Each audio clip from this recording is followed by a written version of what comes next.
Bonjour, je suis Nicolas, créateur du site utilisersonmac.com. Dans cette vidéo, je vais vous montrer comment chiffrer certaines données stockées sur votre Mac. Pas toutes, juste certaines. Le but de ce cryptage est évidemment que personne, à part vous, ne puisse accéder à ces données. Mais avant de commencer, je prends quelques secondes pour informer ceux d'entre vous qui désirent un maximum de renseignements sur leurs produits Apple. J'offre aux abonnés de ma newsletter des conseils exclusifs qui ne sont disponibles ni sur le site utilisersonmac.com ni sur la chaîne YouTube correspondante.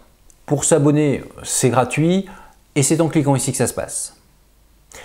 Mais revenons à cette vidéo. Comme je vous l'ai dit, je vais vous montrer comment chiffrer certains des documents de votre Mac. Je vous rappelle que pour chiffrer l'intégralité du disque interne de votre Mac, tout est expliqué dans l'astuce précédente. Donc ici, ce ne sera pas pour tous vos documents, mais seulement pour certains. Pour cela, je vais utiliser exclusivement des outils intégrés au système du Mac. Donc je ne vais pas vous parler d'applications à rajouter. Je sais que ça existe, mais ce n'est pas le but de cette astuce. Commençons tout de suite. Je vous propose d'ouvrir l'application utilitaire de disque. Le plus simple pour le lancer est de passer comme moi par le Launchpad, mais si vous voulez le localiser sur votre disque, il est dans les dossiers applications, puis utilitaire. Cet utilitaire de disque a beaucoup changé depuis les dernières versions d'OS 10, mais ce que je vais vous montrer n'est pas spécialement nouveau. Donc si votre utilitaire ne ressemble pas au mien, pas de panique, vous pourrez réaliser tout ce qui va suivre. En passant par le menu Fichier, vous allez créer une image vide. En fait, ce type d'image correspond à ce que l'on appelle une image disque. Lorsque vous téléchargez une application sur Internet sans passer par le Mac App Store, vous avez dans la quasi-totalité des cas un .dmg qui est téléchargé. C'est une image disque. Elle correspond en fait à une sorte de CD virtuel et c'est ce type d'image que je vous propose de créer. Pour commencer la création, nous allons choisir le nom de ce document DMG et l'endroit où nous allons le mettre. Une fois que c'est fait, je vais pouvoir choisir le nom de l'image disque. Ce n'est pas forcément le même que celui du fichier DMG. Si vous préférez, le .dmg, c'est la boîte du CD, et le nom de cette image disque, c'est le nom qui apparaîtra dans le Finder lorsque vous aurez mis le CD dans le lecteur. Donc ce n'est pas obligatoirement la même chose, même si je vous l'accorde, c'est souvent le cas. Mais maintenant que ces problèmes de nom sont réglés, je vais choisir la taille. Pour la démo, 100 mégaoctets seront amplement suffisants, mais vous pouvez en théorie aller au-delà. Je dis en théorie car sous El Capitan, à l'heure où je tourne cette vidéo, mettre plus de 100 mégaoctets ne fonctionne pas sans bidouille. Par contre, sur les versions précédentes d'OS 10, ça marche sans problème. Ensuite, le format. Dans la mesure où l'image disque que je suis en train de créer va servir exclusivement sur Mac, étant donné que je ne possède pas de PC sous Windows, je vous propose de rester sur le format par défaut. Cependant, si vous avez des questions sur ces différents formats, je vous rappelle que je les ai déjà abordés dans la toute première astuce de mon site, lorsque j'ai parlé des disques durs externes. Donc n'hésitez pas à y faire un tour si vous ne savez pas à quoi ça correspond. Ensuite, nous allons enfin pouvoir passer au chiffrement. Par défaut, il n'y en a pas, mais vous allez pouvoir choisir entre un chiffrement en 128 bits et un chiffrement en 256 bits. Le 128 est déjà très fiable, donc ce n'est peut-être pas nécessaire d'aller au-delà. Mais je vous laisse choisir. Quoi qu'il en soit, ça va être le moment de décider du mot de passe. Alors que ce soit bien clair, si vous ne vous souvenez plus de ce mot de passe plus tard, l'image disque et les données qu'elle contient termineront à la poubelle. Donc souvenez-vous du mot de passe que vous allez utiliser.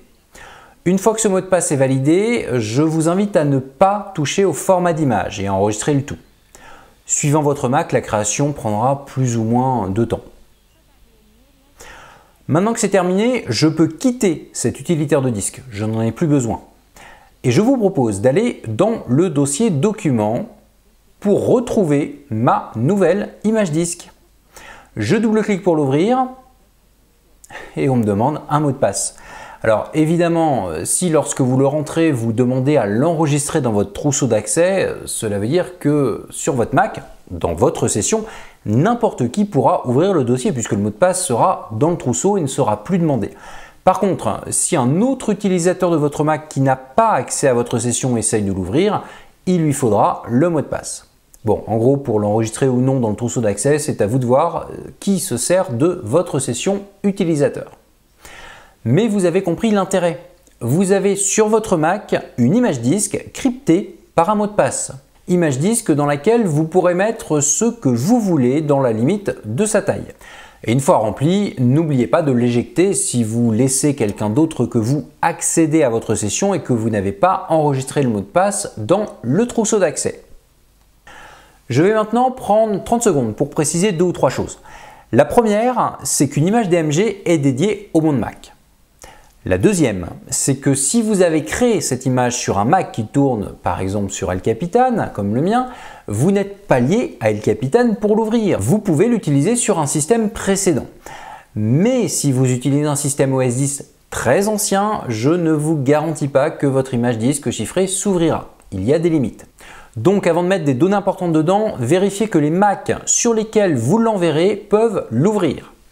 Maintenant, je précise une dernière chose, votre mot de passe est la clé pour y accéder. Donc certes, il faut s'en souvenir, mais il faut aussi avoir un mot de passe un minimum compliqué. Si quelqu'un réalise ce qui s'appelle une attaque par force brute sur votre image disque, en gros s'il utilise un logiciel qui va tester une infinité de mots de passe jusqu'à trouver le bon, cela va de soi que si votre mot de passe est 1, 2, 3, 4, 5, 6 ou AZERTY ou même un simple prénom, il sera très rapidement trouvé. Donc essayez de faire un peu plus complexe. Je vous propose maintenant de résumer rapidement ce que nous avons vu dans cette astuce. Pour crypter seulement certains documents, vous allez créer une image disque chiffrée. Pour cela, direction l'utilitaire de disque, puis dans son menu fichier, vous allez créer une nouvelle image vide. Après avoir rempli ce que l'on vous demande, en prenant soin de sélectionner un chiffrement et de laisser le format d'image par défaut, vous allez l'enregistrer sur votre Mac. Et ensuite, à chaque fois que vous l'ouvrirez, vous rentrerez le mot de passe et elle apparaîtra comme une clé USB dans votre Finder.